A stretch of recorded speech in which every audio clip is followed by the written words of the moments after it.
in most welfare societies that you see around you today, there are two big problems that are affecting the economic productivity of the country. The first thing that we're noticing is that the increasing number of welfare entitlements in these states, especially like that in the US, are causing an increasing deficit of trillions of dollars in the federal treasury. But the second important consequence we're seeing as a result of old people retiring early is that there's a decreasing social inclusion of old people, not only in social circles but also in professional circles. And we think both these problems are extremely bad in terms of the way people can be productive within the state, right? We're going to give you 4 ideas on why we think there should be no retirement age for any employee in any public or private enterprise. Firstly, I'm going to explain to you why age itself is currently an arbitrary standard to evaluate performance and productivity of an individual. Secondly, we're going to show you how, due to the enlarging base of welfare schemes, there's an increasing deficit that needs to be fixed right now, and we think the best way to do it is go ahead with this move.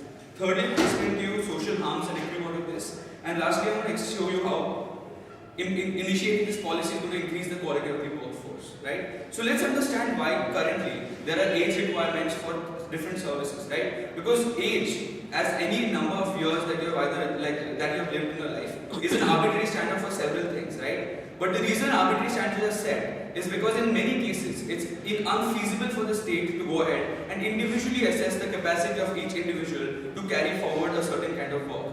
So if you see, for instance, how the age of consent or maturity, or for that matter the age to enter into a contract is determined, the state cannot go into each individual case and assess whether they're capable or mature enough to make these contracts. Whereas in certain cases, especially in the cases of employment, which are organized workforces, that opportunity to individually assess and evaluate each individual's capacity to carry out work is possible. It's available for employers to take profiles, to continuously monitor their performance over their time and assess whether they're going to continue to do that work. And we think that as long as that possibility exists, there should be no extraneous and unconnected evaluative framework where you need to determine whether an individual can still carry on working, right? Because what you see today is in civil services, for instance, where the bureaucracy of the state is delegated to the citizens, they have an age restriction of say 60 to 65. However, the nature of civil services doesn't demand that the older you grow, the less productive you become about work. In fact, experience in work and the continuous exposure you have to different people working within the workforce enables you to work more efficiently, and in this case contribute a lot more with regard to the work you're doing. We think even in cases of different kinds of businesses like consultancy services or other such data related sectors, right? We think that the more experience a person has within the workforce or with the industry, the more beneficial it is for the consumers to avail of the services, because they seem to have more experience with the kind of variables that they work with within this profession. And we think it's extremely good to accept that if older people give you more value within the work, that you enable them to do it, because it only improves the quality of your work. But secondly, let's understand the economic problem that we're facing right now. Because in states like California, they had to choose between 2 choices, right? They had to either hugely increase the taxes of citizens, which they thought they couldn't do because it would lead to inflation, or they had to reduce the pension schemes largely, which would cause huge amounts of dependence for these old people in order to avail of services from the state, or for that matter sustain their own life individually. We think that's a big problem. Because right now a lot of state resources are used in, for instance, provident funds, old age caring homes, and all forms of state amenities that cater to the old and unemployed right now, because they were forced to retire at a certain age. We think this is causing a dead weight loss within the state, because these people are still productive enough, except they're not allowed to exploit that ability to contribute value to society. At the same thing, we think in another way, it's an opportunity cost for the state and a very high opportunity cost to in fact reduce that deficit by creating this kind of value within the state, right? We think this base is only largely. And while we understand that there was a baby boomer stage after the World War where a lot of youngsters were entering the workforce, that stage is largely surpassed now. And we don't have to rely on them anymore, because a large portion of that workforce is now really old. And we don't think that they should waste their life sitting at home when they can come to the offices and create some sort of value. Yes. But what happens with regard to the social perceptions, right? The first problem is this perception of liability, that old people are a burden to individual families and hence they should be taken care of by someone else because they are only sitting at home and draining away resources, right? Because firstly, this increases the dependence of these old people. That's why you see constant increase in abandonment of old people by their families and their children, because they think that they cannot sustain keeping their old people at home. They're restrained that they're kept in old care homes or foster care where the state takes care of them, which reduces the quality of life of these old people, and they constantly suffer from resentment. But more importantly, in cases of old people who are single or who have no family members left to take care of them, fact that someone has to constantly take care of you when your health is worsening, or for that matter, you have no money to sustain these extra costs. We think these are problems that can be dealt with by getting rid of retirement, because they have a constant support through the workforce, through their colleagues. At the same time, they have a constant source of income, which only increases due to experience. Now, before I move on to my last argument, any questions? So, are you trying to say that there are absolutely no young people out there? I mean, okay, that's a ridiculous argument. I got it. Exist. Of course, there are young people out there who want to work. Give them employment. Not a big deal. In fact, you can create more designations in different companies to enable more interaction between these old people and young people to confer these values, because currently they don't exist. If young people really want to work and they're capable of working, we think the market will always give them the space to get employed. And we think that's up to the state. But it has no nexus with the ability of old people to independently carry forward work. And as long as the connection doesn't exist, we don't think that burden should be placed on old people. Lastly, let's look at the quality of workforce, right? Because currently, the moment you see an upper limit to the duration of time you can work, it creates an increasing mortality of the life of your working life, right? To your work life itself. The window for you to exploit all your abilities that you gain as a youngster constantly decreases the more you invest in education, or the more you invest in post-graduation studies or internships in different companies. This causes two problems. Firstly, these youngsters are forced to join work early because of the fear that by the end of it they will not have enough number of years to build a huge amount of saving, which leads to consequences, right? Firstly, these people are they resent the work they take up because they haven't had the time to decide what work or what profession they want to take up, and that reduces the quality of workforce tangibly. But secondly, these youngsters are now not able to invest that extra time at their age when they can invest in education and pick up better skills to increase the quality of the workforce within all these sectors. We think that the more experience you gain as a youngster, the more your ability is to contribute to these sectors in terms of your ability to, for instance, appreciate the kind of work you get. You make bad choices in a profession, and we think we're losing out on a lot of educative capital, right? So because we believe age is an arbitrary criteria, and because here we have the opportunity to assess individuals, because we believe that there's a huge deficit that can only be fixed through reducing the retirement age, because we believe that social harms are extremely dangerous and problematic for old people, we proudly propose. The House acknowledges the Prime Minister. May I please request the Leader of the Opposition to take the floor? Here.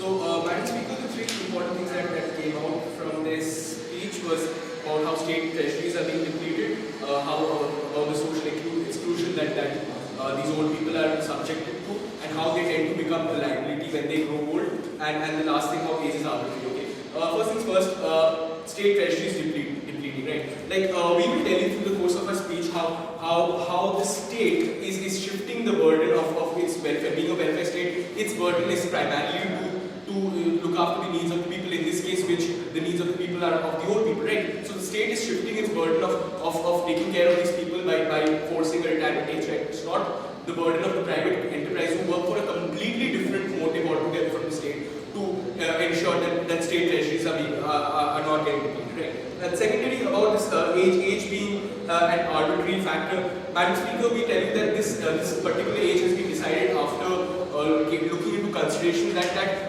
at a particular time, after that particular time, the health failed, and that person who they are characterizing as experienced and as very productive to the company start deteriorating, start deteriorating and become less efficient and become a liability and counterproductive to that company, right? And also about the social exclusion that they come up and quite brilliantly just come up and tell us. We tell you that social exclusion, this is not the cause of social exclusion. This move that they are proposing will in no way address the issue of social exclusion, which we will tell you accordingly. Not now, sir. Right. Now we need to realize why is there this need, right, for such a move, for the move to remove any kind of retirement age. Right. We are talking about shortage of jobs, right? We have protests taking place because jobs are being outsourced, right? People want jobs, the young people want jobs, and they are unemployed out in the streets right now. We need to realize that there are million harms of having unemployed youth on streets. Like, primarily we are wasting an entire generation of a workforce. We need to understand that, right? When a person is getting an extension of 10-15 years unnecessarily, it means that 10-15 years a certain section of the youth is not getting that job perhaps which he would have in the course of time. So we are wasting a working generation in that matter, right? Then we talk about the social backlash that might take place when there is unemployed youth on the street, right? They will feel that the government is not doing enough to provide them with jobs, which is the truth in this case, that there aren't enough jobs. On top of that, you are keeping no retirement age and letting those people who've already worked for so long continue to stay there without any additional benefit coming out of it, which I'll tell you why the experience factor doesn't too much later. And then also there's the ancillary point of there being a chance of these unemployed youth resorting to crime again, which is not definitely not a benefit for the state, right? What are the benefits of investing in youth, Madam Speaker? We believe in building an entire new generation of thinkers with innovative ideas who will bring about change in the way the society functions right now. If you deprive that new generation of thinkers who might possibly come up with innovative ideas, the chance to go out there and have a job to express themselves, we might never know that whether they can bring up betterment or not. And this entire idea of adaptability, we need to realize that when compared, the youth and the old, we will always realize that the youth is more prone to being adaptable to the new changes. And it is a true statement that the world changes. It is a dynamic world out there, right? Society is changing, economies are evolving, right? So we want people who can change, and they have to come up to us and prove us why these old people, these 60-year-old, 65-year-old people are more prone to be are going to be more adaptable than these young people out there who are just in their 20s or their 30s and have fresh ideas, fresh leadership skills, and will inject new blood into the system, right? We've already told you about how the state's burden is being shifted, right? The state is shirking the responsibility of taking care of the old people, which it should not in the first place in our case, right? So you can't just shift it on the private companies and say that you don't keep any retirement age so that the people keep on working in your company and then they don't become dependent on us, right? The state can't do that. Also, we need to realize that this entire thing about social perception that they talk about, of how when people they become old, they become a liability. I'm going to tell you how it's going to help, how it's going to help in creating better spending habits, right? When a person knows that perhaps when he grows old, he might become a liability to people, he will start having better spending habits, right? He's going to perhaps save more, and when you save it is going to eventually go and help the economy, right? It is going to be an added benefit to the economy. He's going to save more, he's going to spend less because he will have contingencies for the future, because there might not be any security that in the future that he might become a liability. There might always be a chance. So for that, from a young age, he'll start saving more and having contingencies for the future, right? Okay. Now, there is another major part of setting experience. Yes, sir. Alright, you said that people need jobs, therefore let's exclude the old people. Why don't we exclude the black people and the Jewish people as well? Because we get a lot of jobs that way, right? Because black people are stupid. The same way old people are useless. I told you that when compared, the young people offered more than what these old people can at that given point of time. We do not care about what they have achieved in their past working experience or their past working life. We are talking about at that point of time when compared, there are a lot of things that the youth brings to the table that the old person does not. There is a major harm. There is a major harm of setting experience as the benchmark for keeping jobs. You know what happens is that when a person starts believing, like what the Babu system has become in India, when a person starts believing that his experience or his age is the only thing that is going to keep him in a top position, it not only gets a very bad impression to those out there in the bottom ranks who might be more productive than those in the high ranks, or might have more skills than those in the high ranks, or who can bring something new and help that organization to progress. That gives a very wrong impression to that person. And similarly, what the old person thinks is that his age is going to anyway keep him there. It leads to a situation where he becomes stagnant, he becomes complacent, and he does not want to change himself. Also, the entire factor about how young people can take more risks, right, and are more adaptable, it makes them better prospects to hold slightly higher positions, which in this case will not be free. Why? There are no retirement rates and they keep on getting extensions, right? So I'll just summarize to you why this entire debate, why the young people deserve more chance to get these top jobs, right? Now, come about qualifications, young people, old people will have similar qualifications. They might even have similar skills. Adaptability exists in youth, does not exist in old people, right? Risk taking exists in youth, does not exist in old people. And as far as exposure is concerned, they will say that the old people have been exposed more. So that is exactly what we're trying to do. We are saying that fine, then give the youth more chance so that they too can get exposed more and learn. Now acknowledges the leader of the opposition. May I please request the Deputy Prime Minister to take the floor. We're here.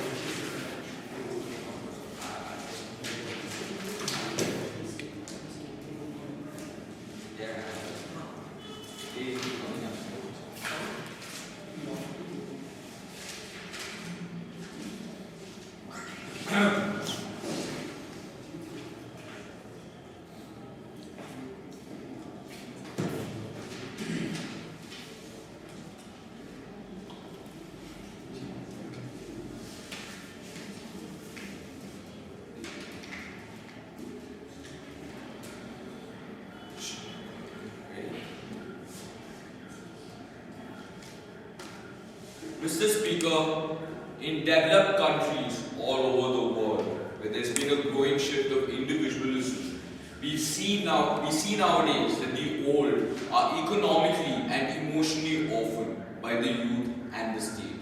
We say, by allowing them to work, we give them some meaning to their lives, where they don't have to spend their lives thinking that the state and their own children are just waiting for them to die so they may be rid of them as a burden.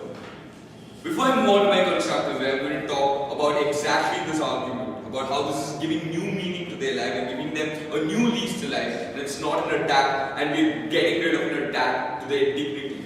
I'm also going to talk about how this enriches an unrealistic discourse on entitlements which is going on right now in most of Europe.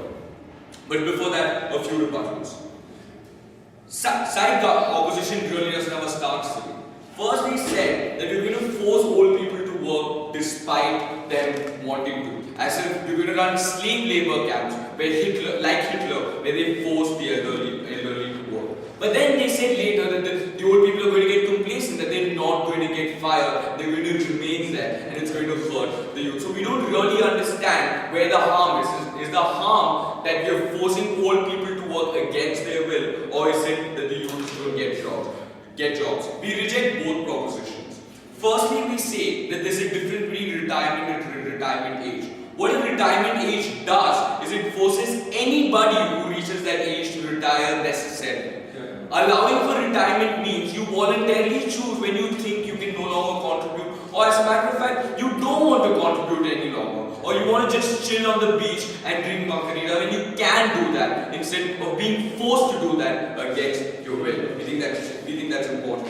We think, moreover, they say that the welfare state is shirking its burden, but they never address the fact that can the welfare state sustain this burden in the very first place, which is what we talked about. We say, and I'm going to talk more about this in my constructive, that there's an unrealistic belief about entitlements in these welfare states, because the pyramid, the age demographic pyramid that existed is slowly changing into a square, and is slowly going to get inverted, where there are going to be more young people with jobs who are supporting many more old people because of the decreasing fertility rates in this country, and I'm going to talk more about that. But let's address the issue of shortage of jobs, which is their main argument. At least that's the time they spend the most on. Firstly, Amber asked him in a POI. His POI essentially meant that why don't you trust the free market, whereby companies decide who fits best into their infrastructure to increase their productivity to decide, or why should the state use such intervention measures where they say a certain section doesn't deserve these jobs for certain reasons. Use the example of blacks and Jews. We got no response from them. But moreover, we say that the consequences they present aren't realistic. Amber's argument was even if the consequences are realistic, that what they're saying shouldn't stand because it's morally indefensible. But we say that the consequences aren't realistic. Why? Because this doesn't have to be a zero-sum game. We say when old people are incentivized to work longer, we say first of all this will mean in a general level that the economy expands because you have an experienced workforce adding value to the economy. What this will mean is that A, there will be more opportunity for jobs because these older people will probably take higher up jobs, which will mean businesses can expand because they already have the know-how and they don't have to invest in training. And this will mean that more younger managers will get jobs and they can learn from these older people. Moreover, we say this will also mean that these older people will consume with the money that they earn, and that consumption means that it goes to the state, and the state can create jobs, and if not, other schemes for these. We say in general it's an economic stimulus. We say consumption is how you keep the economy sustainable, not through savings where capital is shied away in Swiss banks and away from where it can create value. So we don't think that's true. So I have addressed the economic argument. Let's go to the attack of dignity, and we think this is the biggest issue in this debate. We see in countries largely in Japan and Europe where there's a growth of nuclear families, where children move away from their parents and maintain almost no contact, not even an economic relationship, but much less an emotional relationship. We say what this means. We say the idea of a retirement age further reinforces this fallacious belief that the elderly ought not have any meaning in life. They're completely useless and they're dead weights emotionally and economically. We say by this existing, the old people believe this idea themselves because they're forced not to work and they can't do anything with their lives. We say by allowing them to work if they want to, and we think it's a good idea that they do, we give them more meaning in life. Where the state can't possibly fill the emotional vacuum left by the children, which it can't individually guarantee for them. We say we can bring some more meaning to their lives by making sure that they work, so they don't feel as if they're dead weights. They feel much better about themselves because they work. But we don't think that this is forcing old people to work. But we do recommend that they work for as long as they can. We think it's better given the social hierarchy that exists. Before I move on, any points? Brilliant. We say, for my final argument, we say that this enriches an unrealistic discourse on entitlements that exists. We say what's happening right now is right after the World War, where the age pyramid was shifted in a way that there were few more old people that the workforce had to support. That is finally changing. It's changing in a way because the older people who managed to survive after the post-war climate, where life expectancy went much more, now depend upon a much smaller workforce to support them because of the decreasing fertility rates, especially in Japan and Europe. We say what this has led to a lot of protests in places like Greece, France, Spain specifically, about cutting down of entitlements, which governments have to do because they simply don't have the tax to support that. What we say is with a heterogeneous workforce, we say A, this helps the economy and more taxes for the government and the government can actually support that. But B, it shows to the young people that the old people are deserving because they still have some amount of value in them. And those entitlements that's being foisted upon them are deserving because these old people have some human value and still can do something, and it makes sense to support them because you get something out of the fact that they're still alive. Madam Speaker, Mr. Speaker, this debate is mainly about making sure that the old people are alright and changing this pernicious belief that they can't be useful. We think the retirement age is a pernicious caveat of this belief, and we think we should do away with that. Now to acknowledge the Deputy Prime Minister, may I please request the Deputy of the Opposition to take the floor. Right here.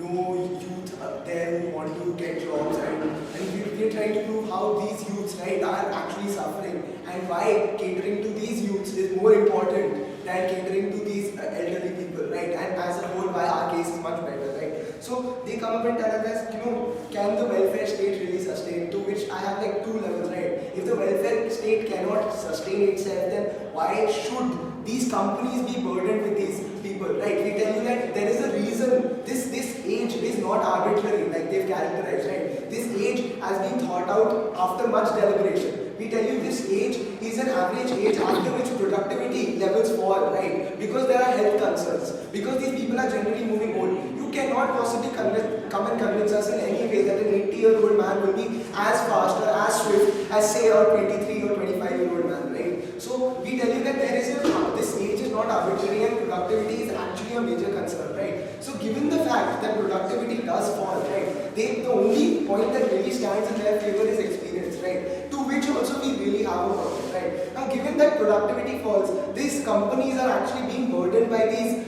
people who are continuously having failing health. So you're essentially putting social burdens on these companies. You're telling them that look, we cannot look after them, so please look after them for us, right? So we are telling you that these people are not really that good as they are portrayed to be. And the upcoming people, and the major point that they missed out on was that this entire new generation that is coming up, right? Now what happens? It's interesting that they brought up the World War, right? What happened during the World War was that they lost an entire generation, right? They lost an entire generation fighting. Now what happened was when these young people were killed during the wars, they could not possibly contribute to the recovery of society, right? So there was a huge problem there also. So we tell you it's a similar situation here. When you are ignoring the youth of this society, and their only point being that there will be sort of a quality of choice or better performance because they will have more time to decide. We tell you there's an incentive that already exists, right? Very simple. Like if you educate yourself more, you get a better pay package, right? So education is that point is completely redundant when they come up and say that they will have more time to improve themselves. So they anyways have an incentive to improve themselves, right? So I'll tell you what the problem with an experience is also, right? First of all, experience is by no means a primary criterion, right? We tell you in today's day and age, right? In today's day and age, dynamism and looking at new wacky ideas, absolutely wacky ideas is also something that really sells big, right? We tell you these people who have been doing something for the last 40, 50 years will be in their comfort zones and will take decisions that they are very comfortable in, right? So the advantages that modern companies have, that is risk taking, will significantly decrease, right? So I don't see how that's going to anyhow benefit these modern companies, right? And on the other hand, these experienced people will form a niche bracket on the top, right? They only want to take more experienced people. So the major decisions that will be taken, everything will be only the experienced people. There will be a stagnation of ideas at that level, right? When there are only one type of people sitting at the top, there will always be a stagnation of ideas. And that's something that is completely ridiculous for a company to go forward and mandate, right? Now, we tell you, if you really are so concerned, please don't happen, sir. If you really are so concerned about these old people, right? And if these people can really work for themselves, like no one's really stopping them on working on their own, they can do some consultancy, they can teach, they can do some social work, right? No one's really stopping them from doing that, right? So we tell you why burden the companies. Now these companies will have to look after them, right? So understand that there's no real need that they've established. The only need that they've said is experiences primary. To which we clash and say that wasting an entire fresh generation is a much worse thing, right? When you have no ideas, when you have a multiplicity of talent available, then why not go ahead and take care of them, right? So apart from that, the entire concept of society believing that these people are dead weight, right? That's completely flawed. Now that comes from the perpetuation of the idea that the state is going to take care of them, right? We tell you in our move, these people are actually going to become more independent, right? You know that the welfare state gives a very meager amount, right? On which you can barely survive. Now that's not really an incentive for any man to live off, right? So we tell you, the moment that these retirement ages there, a saving culture will happen, right? These people will actually start planning for the future. Start spending smartly, right? And this has largely been the case. People have not really been smart enough. That's why things like recession, etc. happen, right? What happens is people don't really think about saving up for the future because they know that they can work till whatever period of time, right? So now people will actually save some money, they will have some money in their banks and hence go ahead and have a more stable life, right? So that they can sustain themselves in the future. And therefore the primary onus will be on them and they will decide for themselves how well they can sustain themselves in the future, right? Now they give an examples like civil services, etc. We tell you those are essentially desk jobs, like they're actually shirking the thing. As in there are a bunch of other jobs also, right? Even in civil services, you really do need new people to come up and take these jobs, right? Experience is not the only criteria, right? Yes. Can you tell us what the nexus is between productivity through experience in desk jobs and the fact that other people can take up other work anyways within the same company? Can you? Okay, fine. So he's basically trying to say that productive. See, the problem with that thing is that they really didn't understand what I'm trying to say. Is right. The experience is important, fine, but it's not something that is so important that you're going to completely ignore this bunch of young people who are going to come up and get employed, right? So what we're trying to tell you here is they have to conclusively come and prove to us why experience is the absolute important thing and nothing else should come in the way, right? And they have not given us one way. The simple answer to which was that government will create jobs and youth will be employed. We tell you, in developed states that's not the case, right? The government doesn't really create jobs per se, like in India where you create 10 hospitals, you know, a bunch of doctors get employed. It's not like that. The primary employers in these countries are the private companies, right? And these private companies are not on-demand employers. They come up, they create jobs when they feel like it, right? So there's always a shortage of jobs in society. To which we tell you that when you are perpetuating this, right, it's wrong. And we tell you, at an average, this retirement age does signify that, say, 70% of these people are going to be sort of unproductive, right? So a level of unproductivity will be there. So they have to come and qualify why every single person will at that particular age remain. So that there's really no benefit coming out of their move, right? Only the fact that people are going to feel nice that, you know, they are employing themselves. To which we tell you that opportunity already does exist, right? If you want to remain occupied, you go ahead and remain occupied, right? And burdening yourself, see, that happens when you are completely dependent, when you cannot sustain yourself, right? I don't see if you are burdening your child, if you cannot go ahead and, you know, take care of yourself, I don't see how. Alright, the House acknowledges the WD of the opposition. May I please request the government whip to take the floor. Here.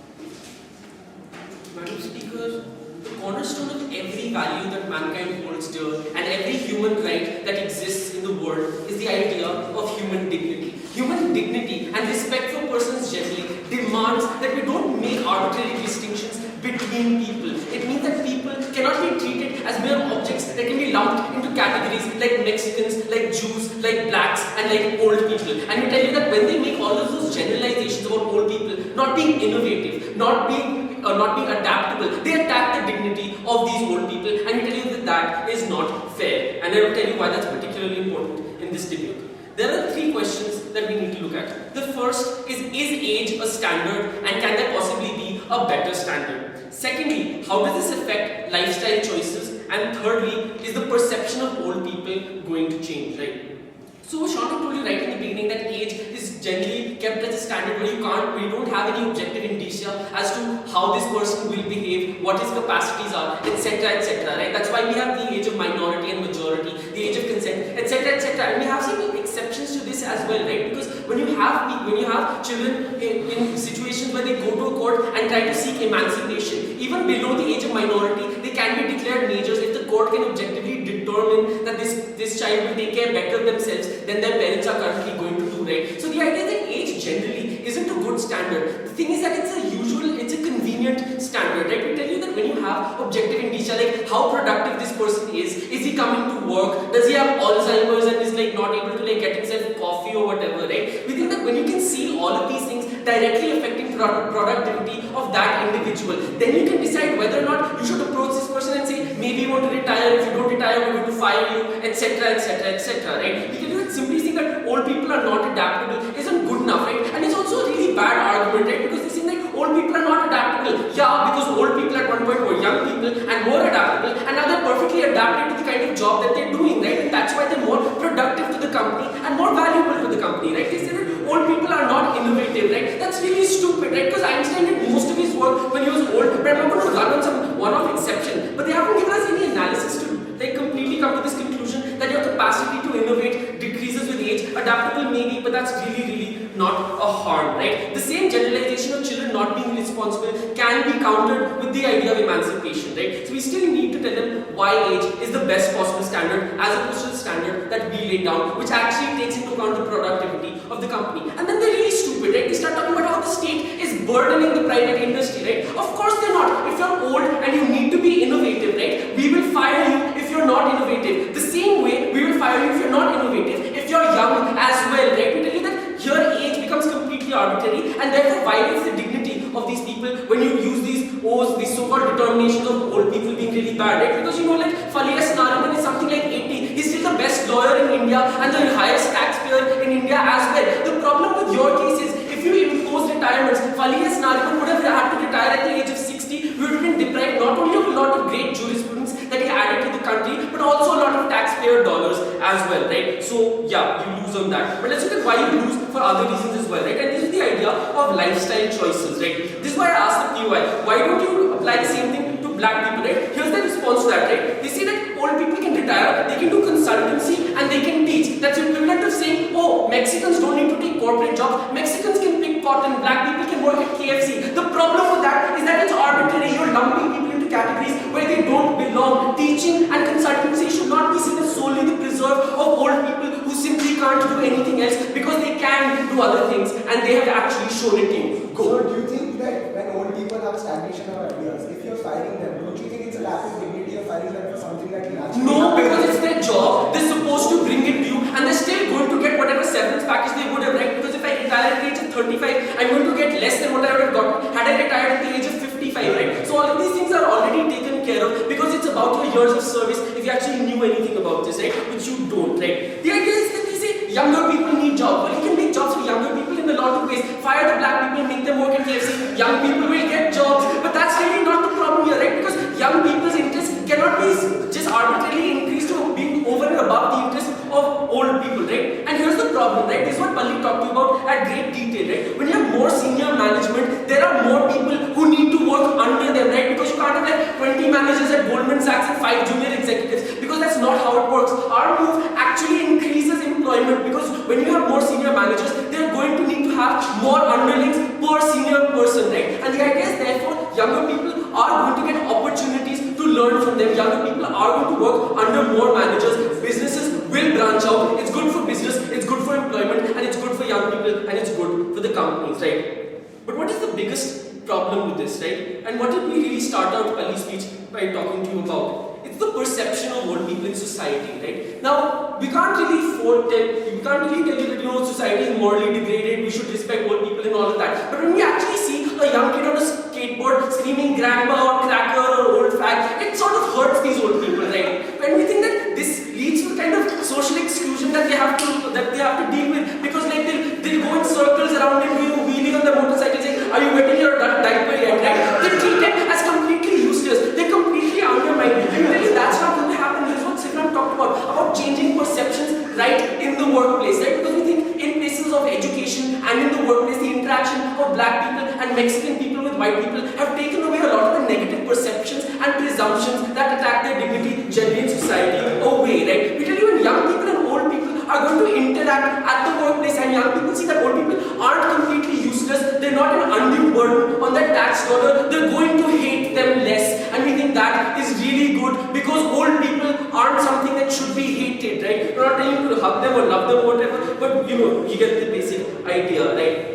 So what is the biggest problem with their case, right? At this point, now that most of their principal harms have been countered, they give us these other harms, right? That they're going to save and they need to save, right? We've already told you why a culture of saving is bad. Even when you have a retirement age in the United States of America, people still don't save, right? So they haven't told us why it's going to be any different when you have a retirement age. Because people generally have short-term horizons, they don't think about saving, and that's why the state does have the burden of paying for them, right? They say, and then they're completely unclear on this as well, right? They say the state is shifting the burden to the private industry, but the state gives a meager amount, so people should save for themselves. That's completely retarded, right? Because when you're looking socio-economic right that needs to be progressively realized. The state normatively still has the burden of fulfilling those duties, right? We tell you at the end of this debate, what you need to know is that when there's a better standard than age, and you don't have to go around collecting information for it, age should not be held to be a standard. We tell you that it gives people better lifestyle choices, both when they're old and when they're young. It creates more employment, it's good for business, and it's good for us to go on to the quarters. Thank you.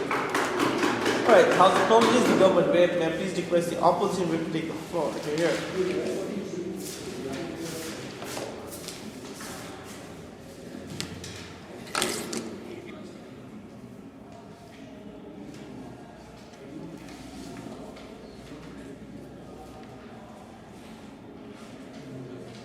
Okay, ladies and gentlemen, first I'll talk to you about how the move won't work in the first place now. See, we tell you how the move won't work. The reason being that these companies also give some social security and health measures, okay? So when you go out and give this 50-year-old or 55-year-old these health benefits and you give them these health measures and social security measures, then there's a greater risk that this person, this older person will fall sick and will not be equally healthy. So this company has to spend more on these old people, ladies and gentlemen, and that is why companies in the first place won't hire these old people, ladies and gentlemen. Second being that even if we buy into the fact that this is somehow going to lead to old people getting employment, ladies and gentlemen, we tell you that see the harms of this move, okay, ladies and gentlemen. The first basic point that both sides have agreed to, that there is a shortage of jobs, ladies and gentlemen. So who do you invest in more, ladies and gentlemen? Do you invest in these young people who have so many years of ahead in front of them? Do you invest in these young people, or do you invest in these old people who might work for only 5 more years, ladies and gentlemen? And when they come up and tell us that this government functioning and this IES jobs require a lot of experience, we completely disagree, ladies and gentlemen. What is this government work? What do IES officers do? They sit on that chair and sign I'll take you later in 5 minutes, and sign papers, ladies and gentlemen. So when they tell me that these you require a lot of experience for certain jobs, we completely disagree with that, ladies and gentlemen. And the fact that when they make this, when they include the fact that there won't be a retirement age, what happens is that this experience becomes a priority, ladies and gentlemen. What does that lead to, ladies and gentlemen? The fact that this experience suddenly becomes a priority for seniority, ladies and gentlemen, and the fact that leads to how the government functions right now, ladies and gentlemen, and how it functions right now, and we don't want this seniority becoming the criteria, ladies and gentlemen, because we believe that this experience leads to redundancy, ladies and gentlemen. It leads to redundancy of ideas which we have already tackled. That it leads to, as in, if you make it the only criteria, then it leads to a worse off situation, ladies and gentlemen. Now, when we talk about human dignity, ladies and gentlemen, see, when these young people who don't have jobs, because you have to focus on one person, on one section, when these young people see that the old people are getting jobs, what happens that? Won't that increase the divide between these young and old, and won't that increase in divide lead to more animosity between these young people and these old people, and that will not lead to human dignity increasing of these old people in any way, ladies and gentlemen. So now let us tackle the problem of economic problems now. They tell us that how this is going to help the situation of economic problems, and we completely disagree, and I'll show you how. Now we've told you that these companies are burdened more when you burden more with these old people, because you have to invest more in them when it comes to certain social security measures. You have to invest more. So when these companies are investing more in these old people, then their profits are decreasing, right, ladies and gentlemen? When profits of a company decrease, then their investment ability will also decrease, ladies and gentlemen. When investment ability decreases, the ability for these companies to increase the number of jobs will also decrease. So their case is completely falling, ladies and gentlemen. Now, how does our case improve the situation, ladies and gentlemen? Yes, sir. Alright, I could force Sidram to retire and invest for 3 years in your debating skills. But when you're not going to be as good as him, even after 3 years, what's the point in doing it? Exactly. So what is wrong with Sindram is that redundancy comes in, okay? The fact that, I'll tell you what, the fact that when he sees a motion, he'll know what is this, he'll have a single-minded approach to that, and that is a problem, ladies and gentlemen. And why is that a problem? Because we realize that today the world is changing, right? That's a twistic argument, you can't argue against that. So when the world is changing, who is the one who can adapt more, ladies and gentlemen? The person who has these new ideas, who has a new approach, and the person who hasn't been debating for 10 years, ladies and gentlemen. And we tell you that that is going to improve the situation, ladies and gentlemen. Okay, now and we told you what is the these old people, just giving them economic autonomy is not going to improve the situation as a whole, ladies and gentlemen. It's not going to improve the situation at all, because you have to see that there is a lack of jobs, okay? So you leave out one section after all. And which section do you leave out? You leave the young out, who they are saying are there's a huge divide between these young people and these old people. So when these young people see that these old people are taking away their jobs, okay, then the animosity between these young people and the old people increases. So there is not going to be any increase in human dignity or belief, and people will still keep making fun of these old people, and it's not going to improve the situation in any way, ladies and gentlemen.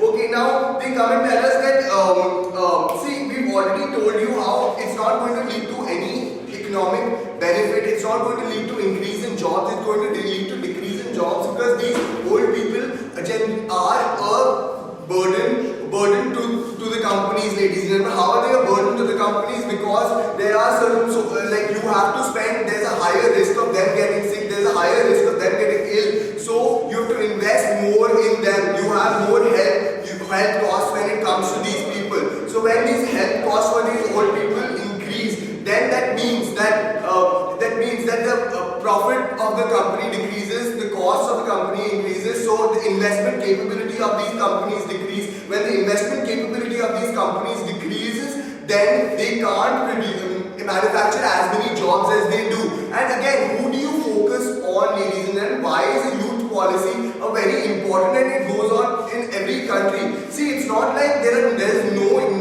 young people. The Wall Street movement showed that there are young people who want these jobs, ladies and gentlemen. And why do you not leave out these young people? Because if you invest them in them, then the chances of them becoming better is much more. And you want these young people because they're going to serve you for a much longer time, right? These old people will be there for only 5 years, while these young people will be there for a much longer time. Alright guys, please refrain yourself from giving any papers. Right. Yeah, you're not allowed to do that, alright? Alright, so may I please have the reply on behalf of side opposition? Here.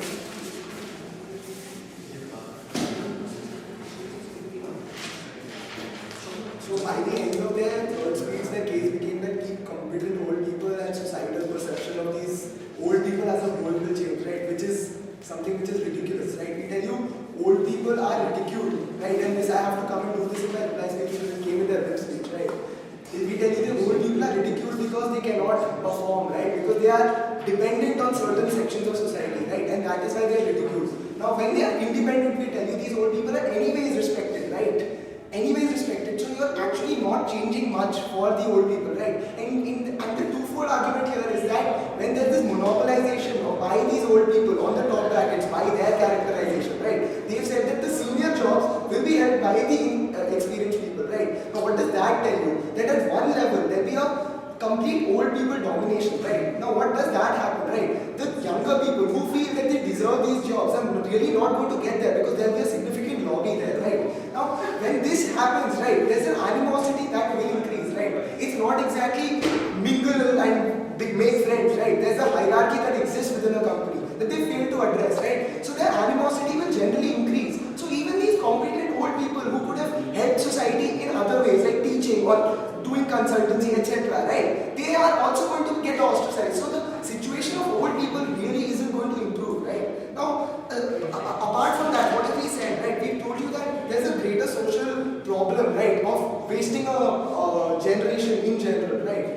And we tell you that when you do not allow this particular generation fair opportunity to come up and present their talents and progress, right? Then what happens is you're holding back potential, right? What Angad said to his POI was that look, because he has been debating for so many years, right? And he might have run a case that might have worked for the past 4 years, right? But now, suppose I come up and take another interpretation of the case, which might work, right? That will never happen because he'll always have dominance over me. He'll always perpetuate that particular fixed idea. And this is what we are against, right? They conceded in their fifth speech that there's going to be a fixed thought all the time. And this is exactly what we are against, right? They had to come and prove to us why, despite all this experience, there will be a sort of new thought. And they say that if they are not able to come up with newer ideas, we're going to fire them. We tell you, look, they had to come and prove to us how old people will first think of new ideas, right? We tell you what happens in experiences that you learn from your mistakes. When you learn from your mistakes, you get fixed to this particular ideology, right? And you stick to that ideology because you know that's safe, right? Now they have to come and prove to us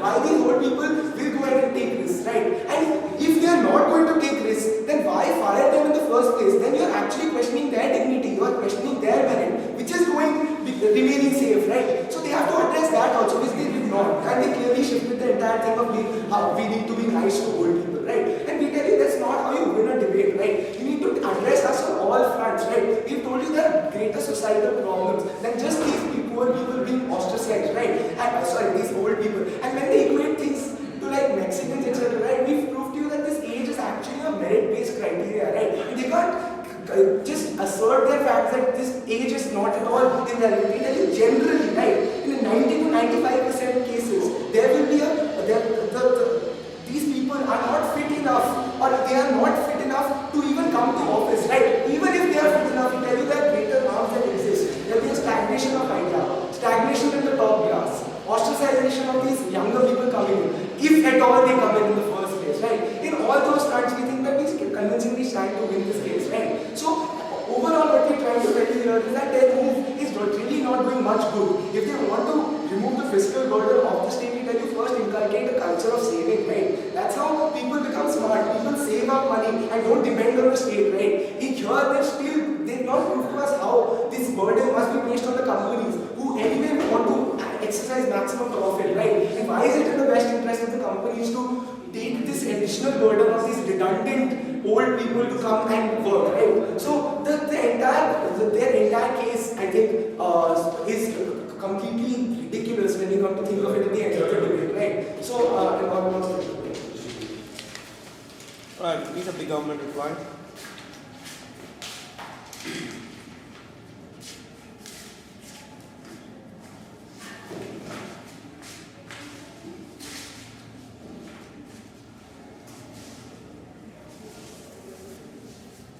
Speaker sir, isn't it funny that both the reply speeches substantiate one thing that side opposition wins by a clear margin in this debate clearly? Because let's look at what they came out with. Because firstly, the most important issue that seemed to come up from their side was, are the youth going to be alienated from the job market, A, and how the youth are going to start hating these old people, right? Firstly, we believe that the only justification they gave for why they're going to be excluded from the job market is the so-called crisis of unemployment that's hitting European countries because there's a lack of stimulus in the economy. And that's precisely what we're trying to solve over here. Because largely anything they said with regard to how the job market is failing today is an assertion to blame it on the old people continuing to work post their so-called retirement age. Because there is absolutely no connection between an old person who is continuing to exploit his ability to contribute to the economy from continuing to work. Because all they came up and said is now we want to incentivize them to come up with savings. When we don't understand why these people will not continue to have these savings when they choose to retire or when they end up retiring because they are no more capable of working. We think in both those cases, the idea of savings is not mutually exclusive, right? But look at the ridiculous argument of animosity. Because they kept coming up and saying that because there's an old person, some sort of domination in the job market, younger people start hating old people, right? So, I mean, they're almost treating it like they're 20 years old, 21-year-olds and 22-year-olds and bam, they're like 60-year-olds in the company and that these two groups hate each other. Like there are no people in between who also take up the job market and there's no heterogeneity with the age group within which these companies work. That the hatred will somehow be polarized between the youngest people entering the company and the most experienced old people in the company who are supposed to take up these senior jobs. There's absolutely no substantiation on that. We think it's a meaningless argument, right? And then they came up and made this assertion, right? That There's an old person who's going to work for 5 years, and there's a young person who's going to work for 10 more years who you're going to invest in. It's really simple because when the young person gets in, 10 years later, he gets older. Now, how do you choose between the two? We don't really know because all the 10 years of experience they picked up in this work is now going to be thrown out of the window because you'll have an arbitrary criteria to decide that no more capable of doing. No part of the speech did they say that this how age is a reasonable criteria and that it reflects on the ability of the person to work. They kept coming up and asserting that just because I'm old or just for that, by that logic, just because I'm black or I'm Jewish, I'm incapable of working. It's as arbitrary as the other and we don't think that criteria can apply. But more importantly, they fail to analyze why this larger crisis of unemployment will not get solved. No contestation from their side on why we think the stimulus is not going to work. Because the moment you have old people working, firstly, your huge amount of population will now stop saving up money and will invest it into the economy, which will fuel the stimulus for the treasury to increase its cash base, right? More importantly, these people who earn today will also continue to pay taxes. We think overall the amount of money that, or the amount of resources that the state can now divert towards creating more employment opportunities is much huger, right? But and even beyond that, we think like there is the problem with the case is that ignoring the fact that the moral duty you have towards these old people, both vis-a-vis the social harms that it results in, as well as the economic harm it reflects in, is independent of the larger crisis of unemployment in the state because there is no correlation between the two. Let's look at what they said for the let's look at the issue of moral acceptability, right? Because they gave you two standards. First, we told you that it's arbitrary to start with because there is no correlation between the age and ability to work. We continuously told you that we're not forcing them to work. They can choose to retire earlier, but they can continue to work till they're unfit for employment. We think that's completely reasonable. But then they came up and told, then we also told you about how there's a huge problem of social exclusion of these old people, that they're being orphaned by the individuals who are younger today, that the society doesn't care for them anymore, and that they're becoming increasingly dependent and vulnerable on the state amenities, right? They gave up and said that the state provides you like pittance to keep you alive. That's absolutely bullshit, right? Because the state has a socio-economic duty to care for you, and for that it invests a huge amount of money on you. In the USA, there's a $1 trillion deficit precisely because of the amount of welfare schemes that the state invests in, and we are getting rid of the deficit right now. But more importantly, we're helping the old people be more dignified. We're making their lives better at a stage where they have no recourse to any other source of employment or any other source of income. And we tell you for all these reasons, our case should definitely be back there. Alright, I thank both the teams for a nice debate. Can the videos please cross for shake hands? And